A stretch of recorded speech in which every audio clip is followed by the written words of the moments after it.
In this episode, I was in London, the Retail Technology Show, which is one of my favorite events for the industry, and I met Paul Sims. He's the chief architect of Primark, and he leads the technology strategy for the brand. They are aiming to have more than 500 stores by 2026, and his job is to make it happen. But before we dive into this interview, please subscribe to the show so you don't miss any episode. I promise I'll keep bringing the best content. Here is Paula Macadi. Welcome to Off Bounce. Paul, welcome to the show. Thank you. Good to be here. People tend to think that technology is boring. It's a boring job. What do you think? I think it's a preconception sometimes that technologists, people working in IT, only ever want to speak to computers and not interact with other humans. But my job in technology has meant 3 years traveling around the US in my younger days, 18 months flying backwards and forwards to Mumbai when Argos launched a business there, and then subsequently been back to Chennai and a holiday in Cochin, which was so lovely.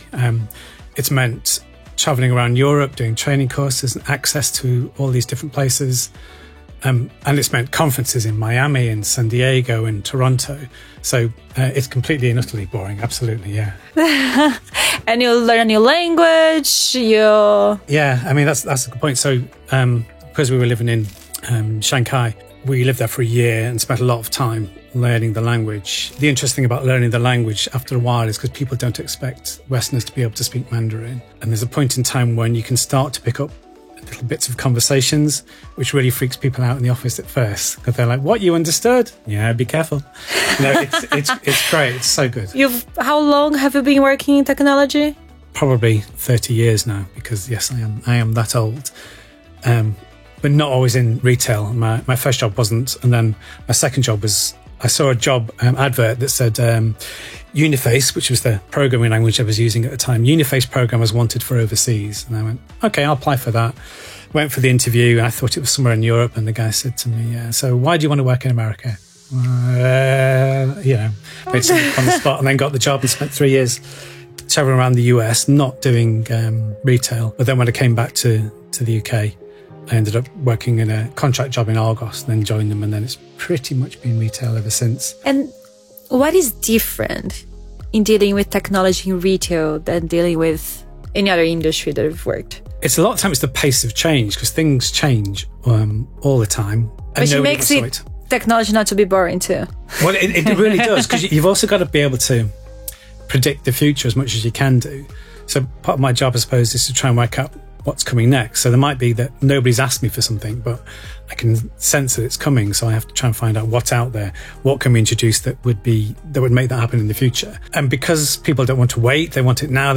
It's always something changes. You've got to be on your toes. It's not for everybody, I would say as well. Technology and retail, it really isn't. It doesn't. It's too dynamic. I think you're the first chief architect in the podcast. I usually interview CTOs, CIOs, CDO. What do you do? Yeah, good question. So as part of my induction for Primark, I spent a lot of the time meeting people around the business, and their first question is, what on earth is a chief architect? Sometimes not as politely as that. So my wife describes my job as half IT geek, half IT salesman. So my job really is to try and work out what the business of Primark needs globally, try and work out what technologies are out there to meet that need, or in some cases find something new that I think would benefit the business and then be able to sell it back to people in the business and through the product teams to get these things delivered. So it's technology strategy more than anything else.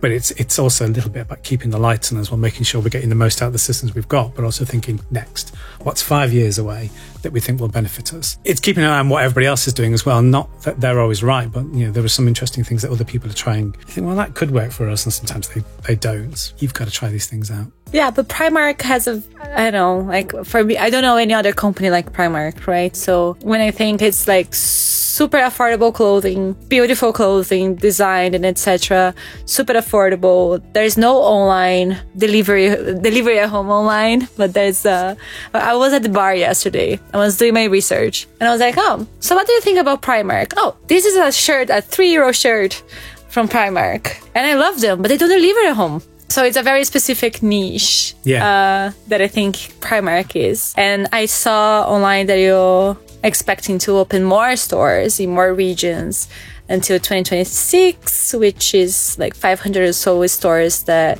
is in the roadmap. How is the architecture being developed for that? Yeah, well, that's one of the things that keeps me occupied, in a really, really good way. So you're right, we don't do home delivery, but we announced yesterday at the time of recording this that we're about to roll out the rest of our click and collect offer to the rest of Great Britain, which is great for us. And so you're adding a few stores so far? It's only in a handful in the northwest and inside the M25. Okay. An unlimited range as well, but we're going to expand the range and expand the number of So you tested first, saw the operations? The testing thing is the interesting thing. And one of the things I really like about Primark here is that they didn't just say, everybody else is doing it, we need to do it. It was no, it has to work for us. And to your point about the stores, Click and Collect, the success of it is predicated on footfall in stores and, in inverted commas, the second basket. When people come in to collect their item, are they perhaps buying something else when we're in the store? And a lot of the time they are.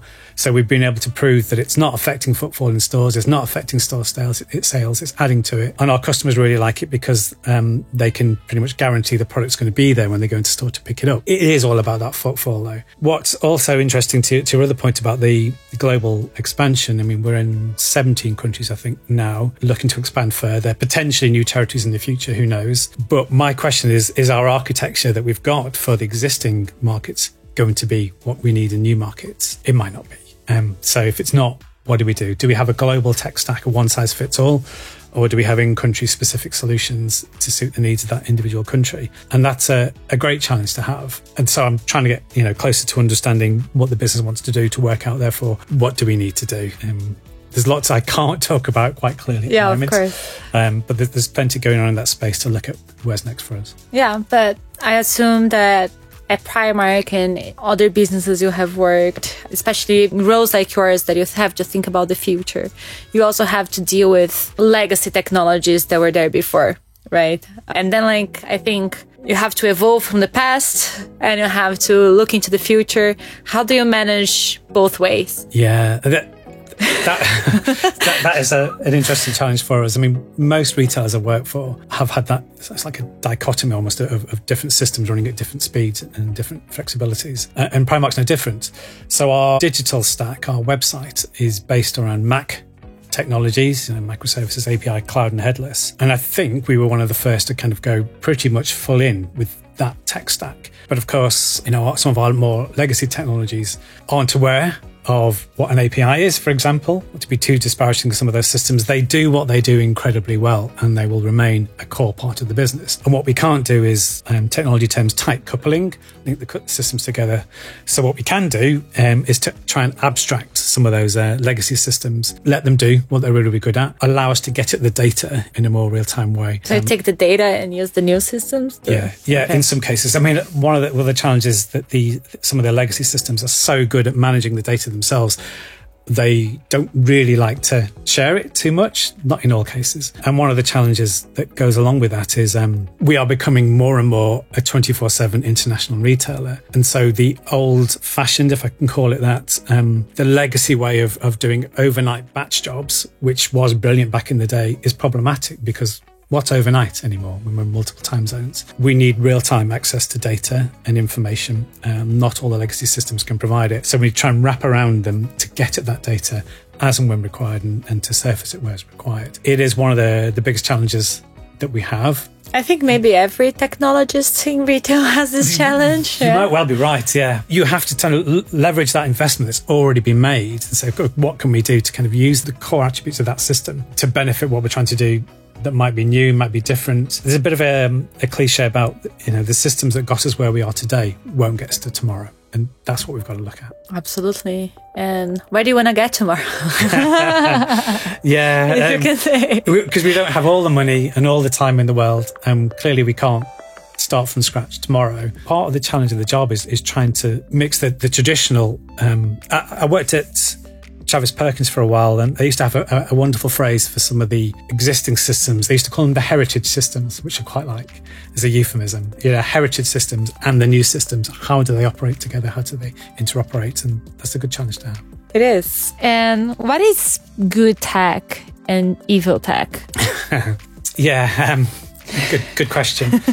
So to go down a rabbit hole a little bit here, one of my favourite music artists is a guy called DJ Shadow. In 2019, he released a track called Urgent, Important, Please Read, in which a trio of rappers urged their listener to be wary of online algorithms. But this was 2019, before ChatGPT, but wary of online algorithms that were trying to get you to buy something you didn't want to buy. And the argument was everybody wants to feel in control. And the line in the song is, by the same token, people want to pay top dollar to be told what they like and what they don't. So is there a point in there where technology is helping you make a purchase decision? Or is there a point where it's coercing you into making a purchase decision?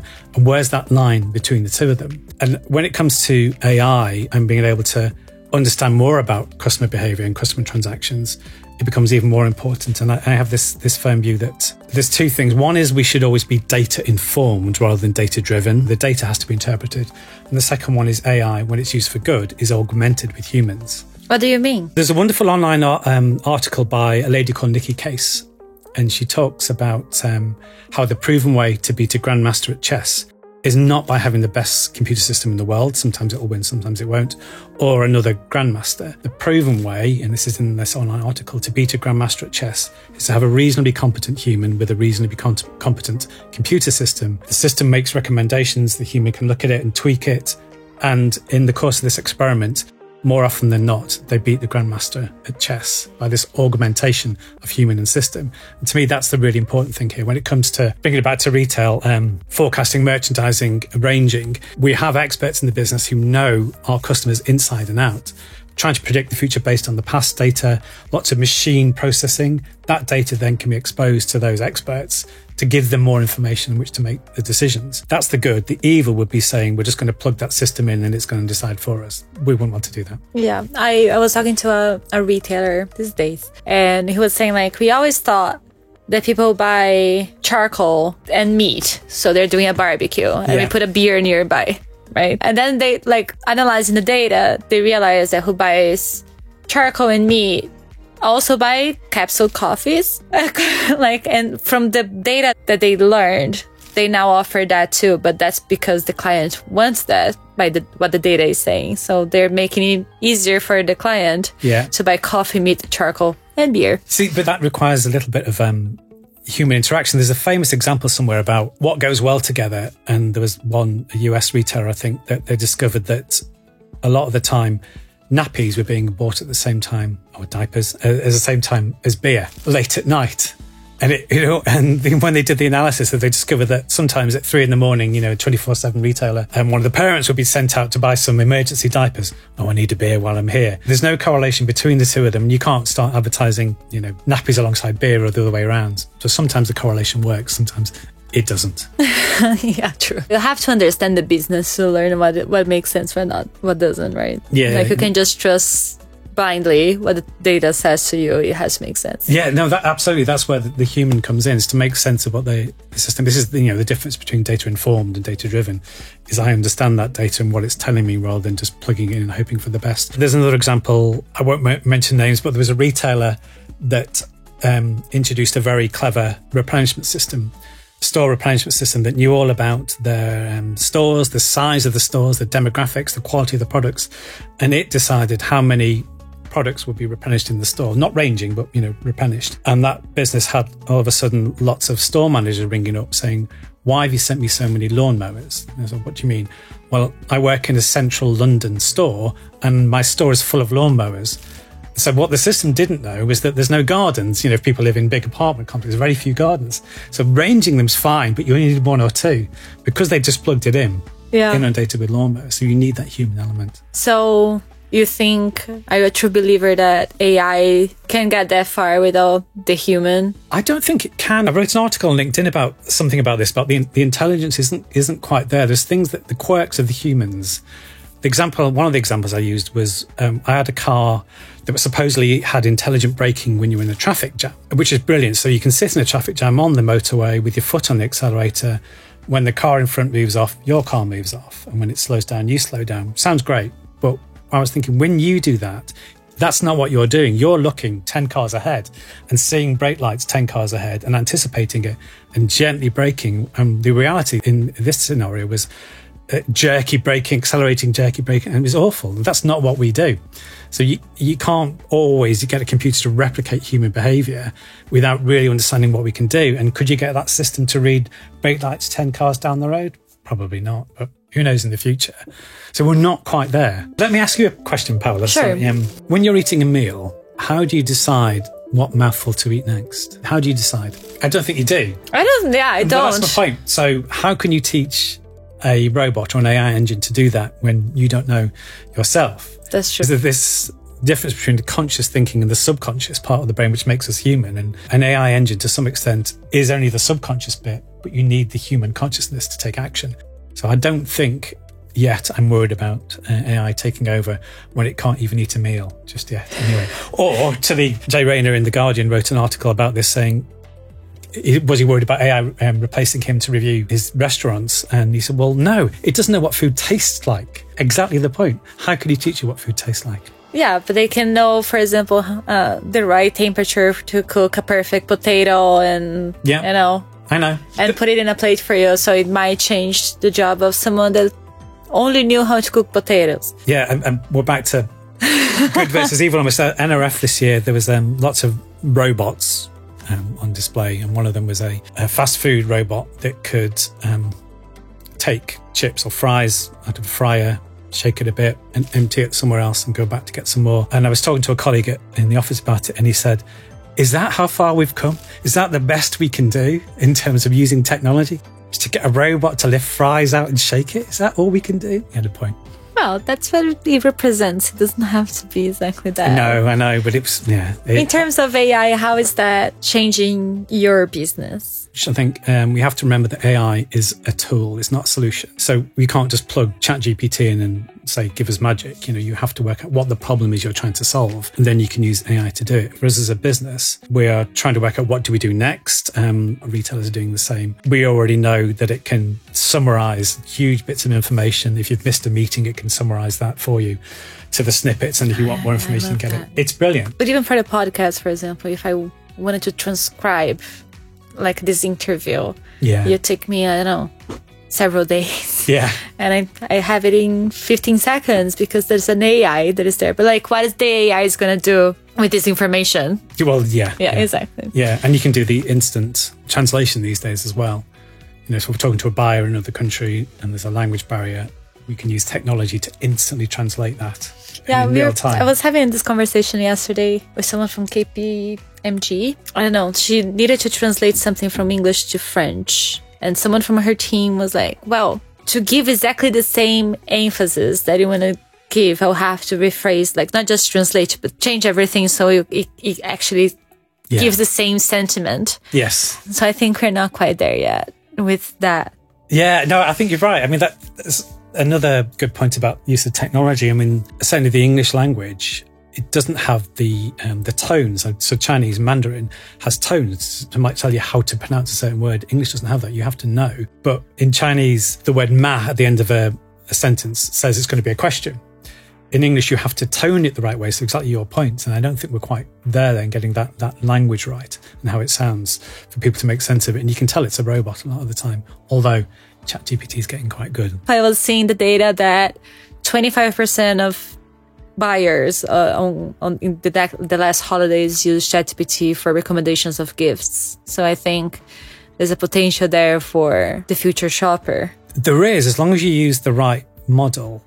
This other point, if you can use the generic model that everybody's got, I described it somewhere as the monotonization of the human race, which I don't think is a word, as it's a regression to monotony. So let's say you ask ChatGPT, a British person, so where's the best place to go on holiday wearing guaranteed sunshine for 14 hours a day and the best hotel to stay in and the best room in that hotel? We'd all end up in the same place because it's generic advice. The generic version is useful when you're being generic. And it can be really helpful. But if you ask it what's the best present for someone, it's like Spotify with its recommendations. Sometimes they're great, but sometimes they're just too narrow. But I think for AI to be useful, to help you predict and etc., you have to have the data part of it, yes. Right? So And especially because Primark is mainly stores. Yeah, 99.9% stores. How do you do to collect the data? Or is this one of the problems that you're trying to solve? It's one of our challenges, absolutely. But it's another common problem for retailers.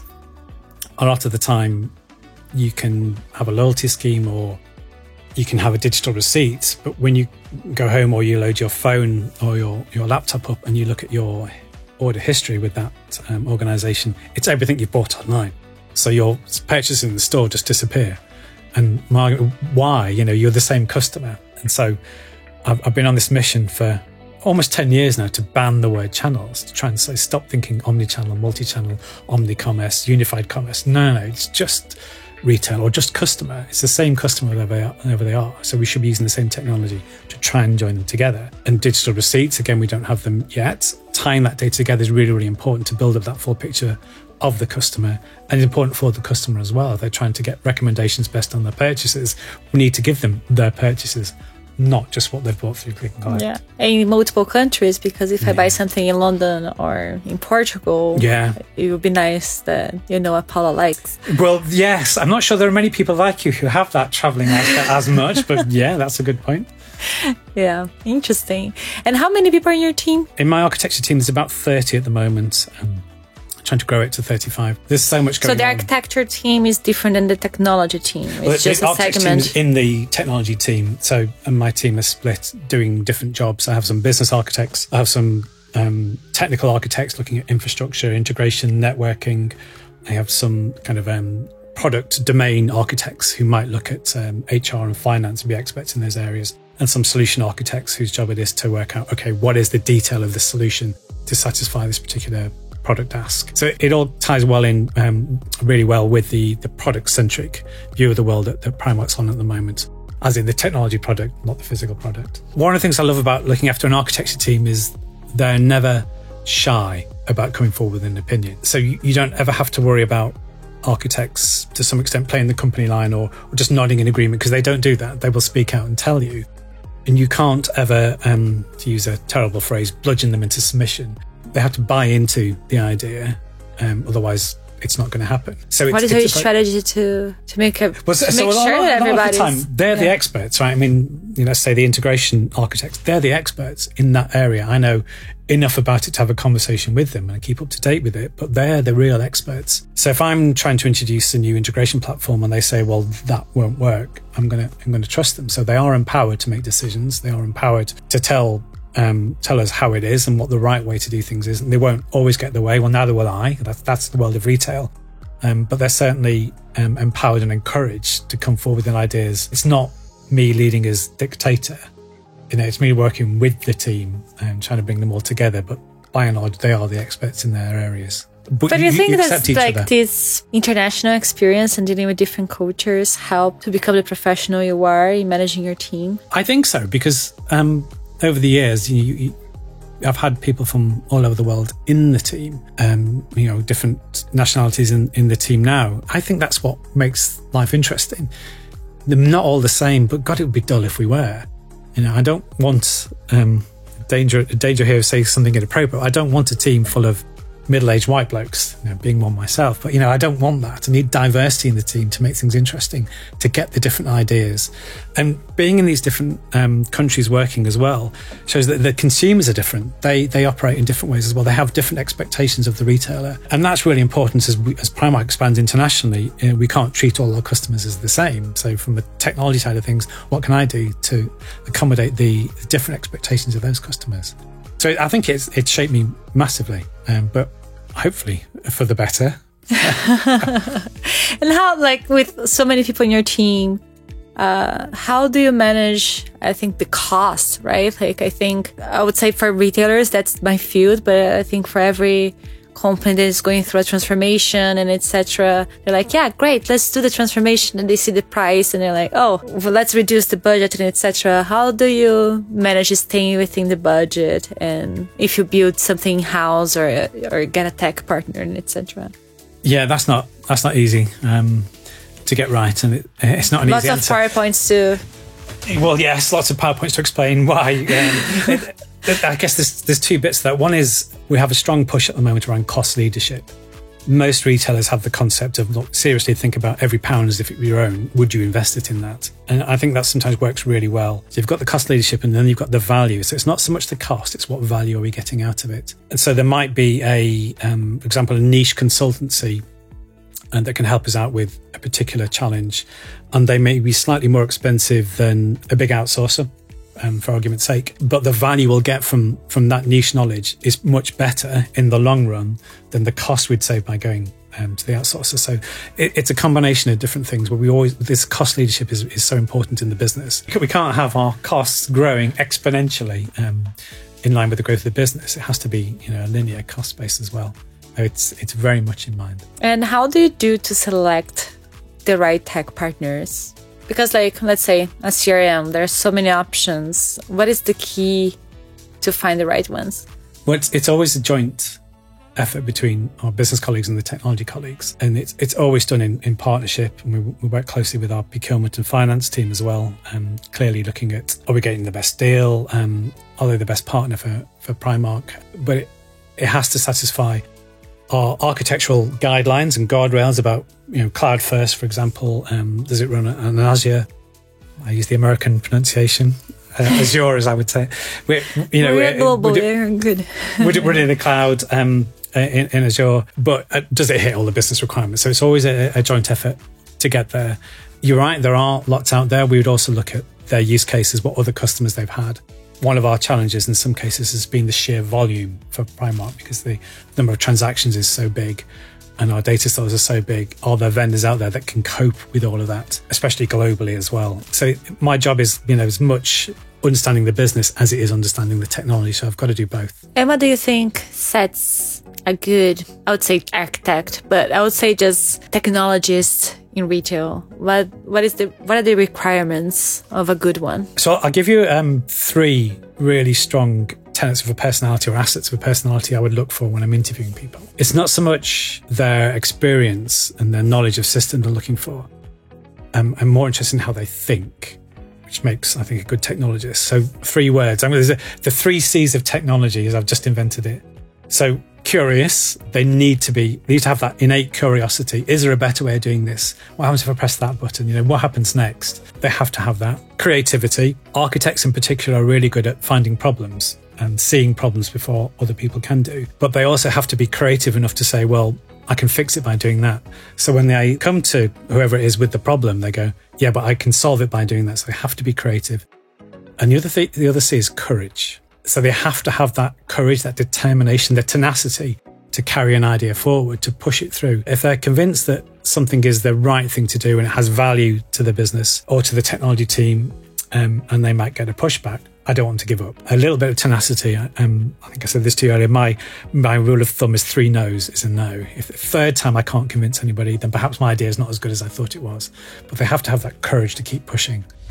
Curiosity, creativity, and that courage to push through. Very good. And do you think diversity in tech teams is important? I've been actively trying to address the gender diversity problem in architecture in particular. And it's no good just to accept, well, only men apply. Why is that? What are we doing wrong? So we've had a look at some of the job adverts that we've had. I did a post on LinkedIn recently. I was looking for a kind of a player coach almost of an architect who could manage solution architects, but also get into the details, so effectively be on the pitch to carry on that parallel. And the example I wanted to use was Kenny Dalglish, who's a Liverpool Football Club player from the 70s, early 80s, who I love. Okay. But I was worried that was going to be too male-centric. So I thought, people might know who it is. It's an age thing as well. I did a bit of research and found a really good example of a lady called Christy, who's in the NBA, and she's a player coach. She's a coach of one team, and she's a player on another. So I used both examples because, just in case one put people off. Sometimes you have to be proactive. You can take a bit of a risk on people who are perhaps not from a retail background or not necessarily from an architecture background, but are interested in it. That's enough sometimes. Let's see how they get on. Take that risk with people. I don't want people who've been doing it for 20 years and think the same way. Diversity of different backgrounds, ethnicities from different countries is also going to play a part. And we've got a team with different internationalities in the team, different nationalities in the team at the moment as well. And you have a daughter, right? Yeah, I've only got the one. I've got an 8-year-old daughter. How do you imagine when she gets to the point where she has to work somewhere? What is the ideal company that she'll be working at? Somebody asked me that on LinkedIn about advice for younger person. I wrote something down. I'm just trying to find it. And you can say this is a bit philosophical or esoteric. I responded with, this is for younger people starting out. The wisdom of age is easily bettered by the curiosity, opportunity, and comparative blank slate of youth. So younger people have the ideas. They're not tainted by history. Oh, that's the way we've done it for them. They're full of ideas, and that's more important to me sometimes than experience. I'd also say, it's a phrase somebody gave to me once, which I absolutely love. Follow the question mark, not the exclamation mark.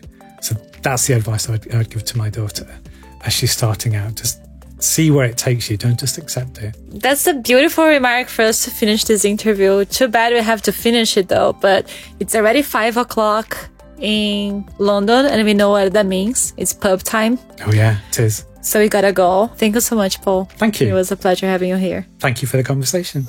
I hope you enjoyed this interview. I kept traveling. I'm now in Berlin recording this. And next week, we're going to go back to an interview in London. I hope you enjoyed the show and see you next Tuesday.